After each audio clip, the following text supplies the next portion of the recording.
ગોધરાના હાથસમી મેશ્રી નદીને પુનઃજીવિત કરવા આખરે તંત્ર દ્વારા મોડે પણ સફાઈ અને તેને ઊંડી કરવાની કામગીરી શરૂ કરાઈ। લાંબા સમયથી દૂષિત પાણી અને કચરો ઠાલવવાને કારણે આ નદી ગંદી ગટર જેવી બની હતી, તેનું અસ્તિત્વ જોખમાયું હતું, જેને પગલે ગોધરા લોક વિજ્ઞાન કેન્દ્ર, પર્યાવરણ પ્રેમી અને ડોક્ટર સુજાત વલી દ્વારા મુખ્યમંત્રીથી લઈ માનવ અધિકાર પંચ અને હાઈકોર્ટ સુધી ઉચ્ચ સ્તરે રજૂઆત કરાઈ હતી। આ લોક ભાગીદારી અને ધારાસભ્ય સી.કે. રાવજીના પ્રયાસો રંગ લાવતા સરકારની સુજલામ સુફલા જળ સંચય યોજના હેઠળ પાનમ સિંચાઈ કચેરી દ્વારા સરાહનીય કામગીરી હાથ ધરાઈ, ત્યારે રજૂઆત કરતા નદીને સ્વચ્છ રાખવા શહેરીજનોને સહકાર આપવા અપીલ કરી હતી અને કડક કાર્યવાહીની માંગ પણ કરી છે। અને ગોધરાનો પ્રાણ અને છેલ્લા લગભગ 15 વર્ષથી ધીમે ધીમે મૃતપાય અવસ્થા સુધી પહોંચી ગઈ। વરસાદનો અભાવ છે અને નદીનો ઢોળાવ એ બે મુખ્ય ફેક્ટર્સના લીધે, પરિબળોના કારણે ધીમે ધીમે મેશ્રી નદીમાં પાણી રહેવાનું પણ બંધ થઈ ગયું અને એક ગંદા મોટા ખાબોચિયા ગંદા પાણીના નાળામાં ફેરવાઈ ગયો। અનેક કારણોમાંથી એક એમાં કચરો, ગંદો પાણી આખા ગોધરાના અલગ અલગ નાળાઓનો ઠલવાય છે અને દેર ઇઝ નો આઉટલુક, એટલે બહાર નીકળવાનો કોઈ રસ્તો નથી। ઇવન કે અંડરગ્રાઉન્ડ ગટર યોજનાનું લીકેજનું ગંદુ પાણી સુએજનું પણ નદીના પટમાં ઠલવાય છે। ગોધરા નગરની મધ્યમાંથી પસાર થતી મેશ્રી નદી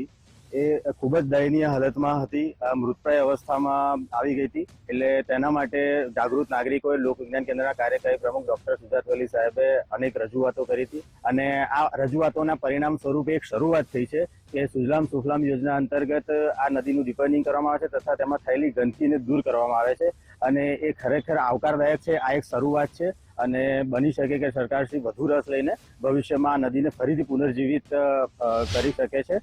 પંચમહાલ જિલ્લાના ગોધરા નગરમાંથી પસાર થતી મેશ્રી નદી જે ખૂબ જ ગંદકીની હાલતમાં અને ખૂબ જ દયનીય હાલતમાં હતી, પરંતુ વિવિધ એનજીઓ, રાજકીય સામાજિક અગ્રણીઓએ આ અંગે જે રજૂઆતો થઈ અને ત્યાર પછી પાનમ સિંચાઈ યોજનાએ આ નદીને સાફ સફાઈ અને ઊંડી કરવાનું અભિયાન હાથ ધર્યું અને અત્યારે આ કામ ચાલી રહ્યું છે। ત્યારે ફરી આ વિસ્તારમાં અને આ નદીના પટમાં વધુ ગંદકી ન ફેલાય અને ફરી મુશ્કેલી ના થાય અને પાણી શુદ્ધ રહે અને સમગ્ર આ નદીનો કાંઠો પણ સુંદર રહે અને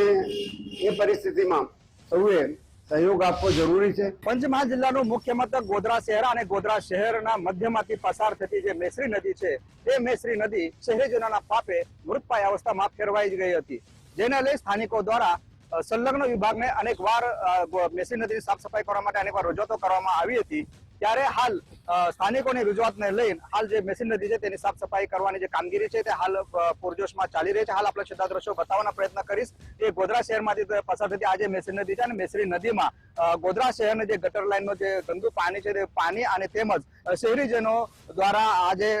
જે કચરો છે તે નદીમાં ઠાલવી રહ્યા છે, જેના કારણે આ જે કચરાના ઢગ અને ગંદા પાણીનું નાળું હાલ આ મેશ્રી નદીમાં દેખાઈ રહ્યું છે। ત્યારે આ જે મૃતપાય અવસ્થા થયેલી જે મેશ્રી નદી છે તેને પુનર્જીવિત કરવા માટે સ્થાનિકો દ્વારા રાજ્યના મુખ્યમંત્રી સહિત અનેકને રજૂઆતો કરવામાં આવી હતી અને આ રજૂઆતને ધ્યાને લઈ પાનમ સિંચાઈ દ્વારા સુજલામ સુફલામ જળ અભિયાન અંતર્ગત આ જે મેશ્રી નદી છે, મેશ્રી નદીની સાફ સફાઈ કરવાની જે કામગીરી છે તે કરવામાં આવી રહી છે। પરંતુ આ જે સંલગ્ન તંત્ર દ્વારા આ મેશ્રી નદીની જે સાફ સફાઈ છે તે કરવામાં તો આવી રહી છે અને ચોમાસા દરમિયાન નદી કિનારાના વસતા જે લોકો છે, જેઓના ઘરોમાં જે પાણી ભરવાની જે સમસ્યા છે દૂર